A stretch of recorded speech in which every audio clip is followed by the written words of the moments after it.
Hello जोहार, मैं हसनैन और आप देख रहे हैं न्यूज झारखंड। समय हो चला झारखंड की खबरों को जानने का, लेकिन उससे पहले अभी तक आपने चैनल को सब्सक्राइब नहीं किया तो चैनल को सब्सक्राइब कर लीजिए, वीडियो को एक लाइक कर दीजिए और आप हमारी वीडियो को कहां से देख रहे हैं कमेंट्स करके जरूर बताइएगा और अपने दोस्तों में शेयर करना न भूलिएगा। चलिए जानते हैं झारखंड की प्रमुख बड़ी खबरों को।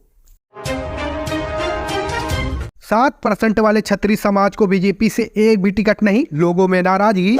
देश में होने वाले आम चुनाव को लेकर राजनीतिक दलों ने टिकट का बंटवारा शुरू कर दिया है।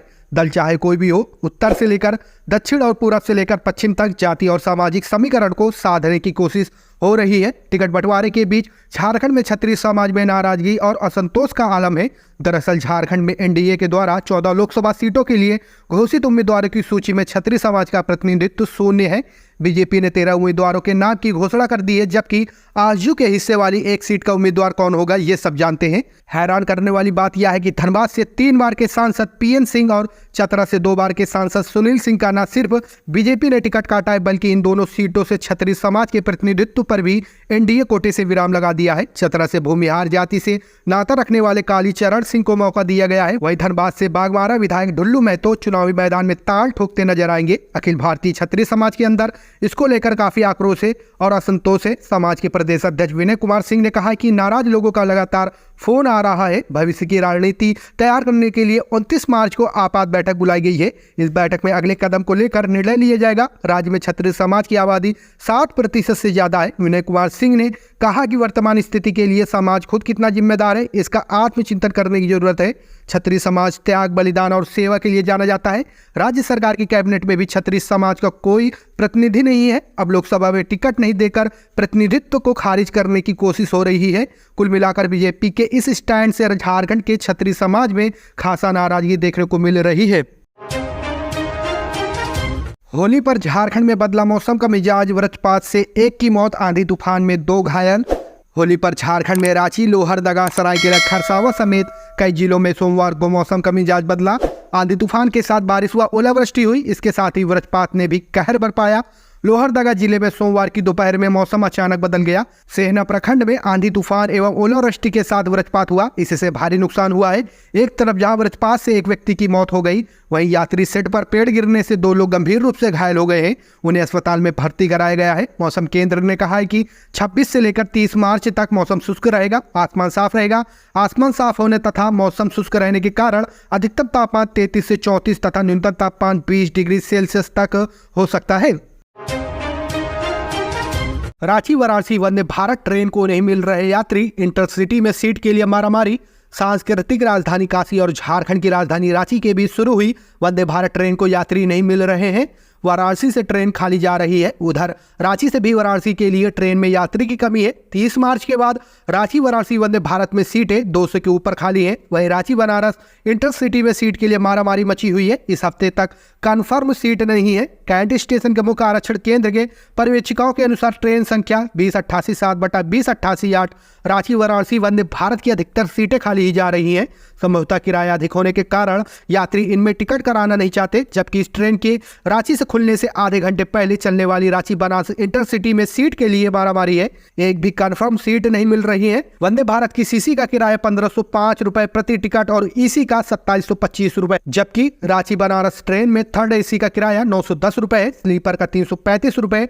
रनिंग कर्मचारियों के अनुसार वंदे भारत और बनारस रांची इंटरसिटी समांतर चलने के कारण वंदे भारत में यात्री जाना नहीं चाहते हैं। वंदे भारत से लगभग 8 घंटे और इंटरसिटी से लगभग 13 घंटे लगते हैं। कैंट स्टेशन के मुख्य आरक्षण केंद्र के कर्मियों के अनुसार वाराणसी से रांची जाने वाली वंदे भारत में 25 मार्च से ही सीट उपलब्ध है। अप्रैल माह में हर तिथि में सीट है। रांची वाराणसी वंदे भारत में 30 मार्च से लेकर 15 अप्रैल तक आगे तक दोनों श्रेणियों में टिकट उपलब्ध है, जबकि इन तिथियों में रांची वाराणसी इंटरसिटी के अप और डाउन में सीटें में वेटिंग है। वंदे भारत ट्रेन गुरुवार को नहीं चलती, अन्य हर दिन चलती है। टूर ऑपरेटर आकाश तिवारी ने बताया कि वंदे भारत के समय में या फिर किराए में फेरबदल करना होगा, तभी इस ट्रेन को यात्री पसंद करेंगे। झारखंड में भाजपा ने चतरा से कालीचरण सिंह, धनबाद से ढुल्लू महतो और दुमका से सीता सोरेन को दिया टिकट।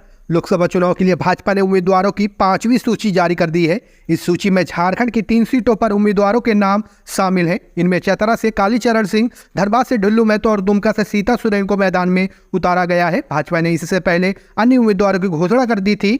आपको बता दें चतरा लोकसभा सीट से कालीचरण सिंह को भाजपा ने उतारा है। सुनील कुमार सिंह का पत्ता इस बार काट दिया गया है। उनकी जगह भाजपा ने कालीचरण सिंह पर भरोसा जताया। धनबाद सीट से सांसद पीएन सिंह का पत्ता काटकर इस बार ढुल्लू महतो को उम्मीदवार बनाया गया है। दुमका से सीता सोरेन को सुनील सोरेन की जगह टिकट दिया गया है। झारखंड के पूर्व मुख्यमंत्री हेमंत सोरेन की भाभी सीता सोरेन हाल ही में झामुमो छोड़कर भाजपा में शामिल हुई है। इन तीनों सीटों पर भाजपा ने नए चेहरों को अवसर दिया है। लोकसभा चुनाव के मद्देनजर हथियार जमा न करना पड़े, इसके लिए कई लोगों ने दिया आवेदन। लोकसभा चुनाव को निष्पक्ष एवं शांतिपूर्ण संपन्न कराने को लेकर रांची जिला प्रशासन ने अपनी तैयारियां पूरी कर ली है। चुनाव के दौरान किसी तरह का व्यवधान न हो, इसके लिए आर्म्स लाइसेंस धारियों से उनके हथियार वापस लेने की प्रक्रिया शुरू कर दी गई है। जिला प्रशासन के निर्देश पर थाना स्तर से आर्म्स लाइसेंस धारियों को हथियार जमा कराने को कहा गया है, जिसके बाद आर्म्स लाइसेंस धारी इस कोशिश में है कि उन्हें अपने हथियार जमा न करना पड़े। बताया जा रहा है कि रांची जिले में करीब 3500 से ज्यादा लोगों के पास लाइसेंसी हथियार है। अपने व्यक्तिगत सुरक्षा और प्रतिष्ठान की सुरक्षा समेत अन्य कारणों का हवाला देते हुए जिला सत्र दंडाधिकारी के पास लोग यह आवेदन दे रहे हैं कि उनका हथियार चुनाव के दौरान जमा न कराया जाए। उनके आवेदन पर विचार के बाद निर्णय लिया जा सकता है। जिला स्तर पर सभी आवेदनों की स्क्रूटनिंग और अलग अलग थाने से आई रिपोर्ट के आधार पर यह निर्णय लिया जाएगा कि आवेदन करने वाले व्यक्ति का हथियार चुनाव के दौरान जमा कराया जाए या नहीं। हथियार जमा नहीं कराने का आवेदन देने वाले ज्यादातर लोग पेट्रोल पंप संचालक हैं। कल्पना या हेमंत सीता के सामने कौन लड़ेगा चुनाव? बीजेपी की लिस्ट के बाद अब इंडिया गठबंधन पर निगाहें। झारखंड में दुमका लोकसभा सीट पर महामुकाबला होगा। यह मुकाबला शिबू सोरेन परिवार के बीच होने की संभावना बन गई है। भाजपा ने यहां से 70 और महागठबंधन का नेतृत्व कर रहे क्षेत्रीय राजनीतिक दल झामुमो के सुप्रीमो शिबू सोरेन परिवार की बड़ी बहू सीता सोरेन को उम्मीदवार बनाया है। सीता 19 मार्च को ही झामुमो छोड़ भाजपा में शामिल हुई थी। चर्चा है कि दुमका से सोरेन परिवार का कोई सदस्य या पूर्व मुख्यमंत्री हेमंत सोरेन को उतारा जा सकता है। हेमंत फिलहाल जेल में बंद है, लेकिन कार्यकर्ताओं में उनके प्रति जो संवेदनाएं दिख रही हैं, उसे देखते हुए हेमंत को लोकसभा चुनाव में उतारने की तैयारी चल रही है। ऐसा होने पर पहली बार झारखंड में शिबू सोरेन परिवार के 2 सदस्य एक सीट पर आमने सामने होंगे। ऐसे में महागठबंधन के आगे की रणनीति पर पूरे राज्य की नजर है। वहीं ढुल्लू महतो को धनबाद का प्रत्याशी बनाकर भाजपा ने ओबीसी वोटरों को संदेश दिया है। खासकर महतो वोटरों के बीच भाजपा अपनी पकड़ को मजबूत बनाती दिख रही है। जमशेदपुर से विद्युत वरण महतो को टिकट देकर भी पिछड़े वर्ग को साधने की कोशिश के रूप में राजनीतिक विशेषज्ञ देख रहे हैं। दूसरी ओर कालीचरण सिंह को टिकट देकर अग्रणी समुदाय के वोटरों को भी साधने की कोशिश भाजपा करती दिख रही है। धनबाद में चुनाव का असर, 1 महीने में बनकर तैयार होगा एयरपोर्ट। फ्लाईओवर का भी काम होगा शुरू। आखिरकार धनबाद में एयरपोर्ट की मांग चुनाव नजदीक आते ही पूरी हो गई है।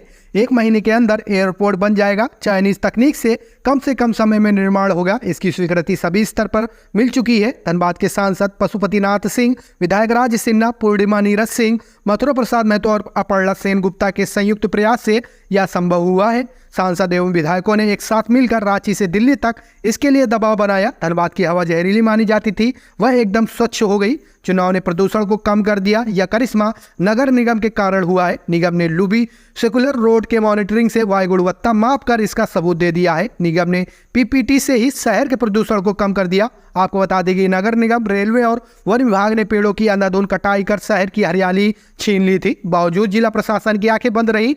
आम लोग भी चुप्पी साधे थे। शहर से लेकर गांव तक के लोगों को अब जाम से भी मुक्ति मिल जाएगी। पूजा टाकीज से लेकर बैंक मोड़ तक फ्लाईओवर एवं गोविंदपुर बाजार से फ्लाईओवर के निर्माण की मंजूरी सरकार से मिल गई है। रेलवे ने भी एनओसी दे दी है। होली खत्म होते ही निर्माण कार्य शुरू हो जाएगा। 1 महीने के अंदर दोनों जगहों पर फ्लाईओवर का निर्माण हो जाएगा। अत्याधुनिक तकनीकी से यह निर्माण होगा। इन दोनों फ्लाईओवर के निर्माण के लिए सांसद एवं विधायकों ने संयुक्त रूप से सरकार पर दबाव डाला। नतीजा आपके सामने है। शादी करने जा रहे प्रेमी जोड़े को ट्रक ने कुचला, दोनों की मौत, एक युवक घायल। रांची चाईबासा मुख्य मार्ग NH 75 पर रविवार दोपहर तेज रफ्तार ट्रक ने बाइक सवार एक प्रेमी जोड़े समेत 3 लोगों को कुचल डाला। इस सड़क हादसे में प्रेमी व प्रेमिका की ट्रक से कुचलकर मौत हो गई, जबकि एक अन्य युवक गंभीर रूप से घायल हो गया है।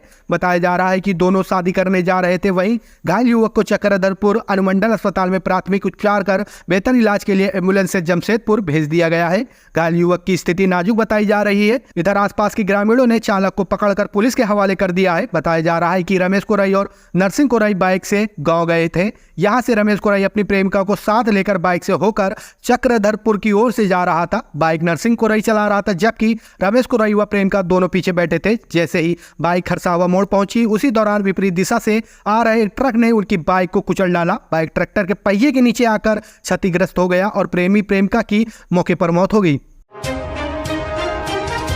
माध्यमिक शिक्षा निदेशालय ने सभी जिले के डीईओ से मांगा शपथ पत्र, 2 दिन का दिया समय।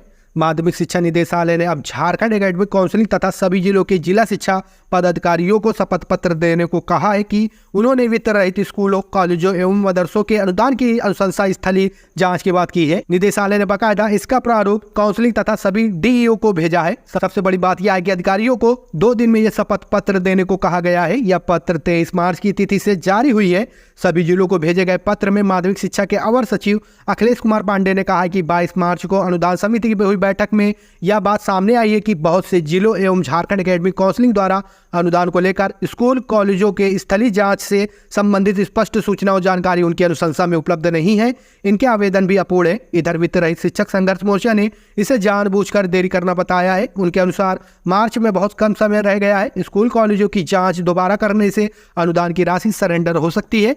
मोर्चा ने इसे लेकर मुख्यमंत्री को ज्ञापन सौंपने का भी निर्णय लिया है। मोर्चा के अनुसार लोकसभा चुनाव को लेकर आचार संहिता लागू होने के बाद भी स्कूल कॉलेजों को अनुदान मिल सकता है, क्योंकि यह कोई नई योजना नहीं है। पूर्व में आचार संहिता लागू होने पर भी अनुदान मिला है। बता दें कि 168 इंटर कॉलेजों को अनुदान देने की अनुशंसा झारखंड एकेडमिक काउंसिलिंग ने की है, जबकि 304 उच्च विद्यालयों, 34 संस्कृत विद्यालयों और 37 मदरसों के अनुदान की अनुशंसा संबंधित जिला शिक्षा पदाधिकारियों द्वारा की गई है।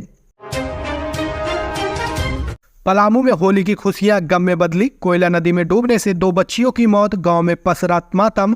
झारखंड के पलामू जिले के मोहम्मदगंज थाना क्षेत्र के कदाल कुर्मी गांव में सोमवार को होली मना रहे लोगों की खुशियां मातम में बदल गई। इस गांव के अशोक यादव की पुत्री रूबी कुमारी व सखी चंद साव की पुत्री प्रिया कुमारी की मौत कोयला नदी में डूबने से हो गई। ये घटना 2 बजे की है। हादसे के बाद पूरे गांव में सन्नाटा परस गया है। अंचल अधिकारी रणवीर कुमार ने बताया कि पानी में डूबने से हुई मौत पर सरकार से मुआवजा देने का प्रावधान है। प्रक्रिया पूरी होने के बाद आश्रितों को मुआवजा की राशि दी जाएगी।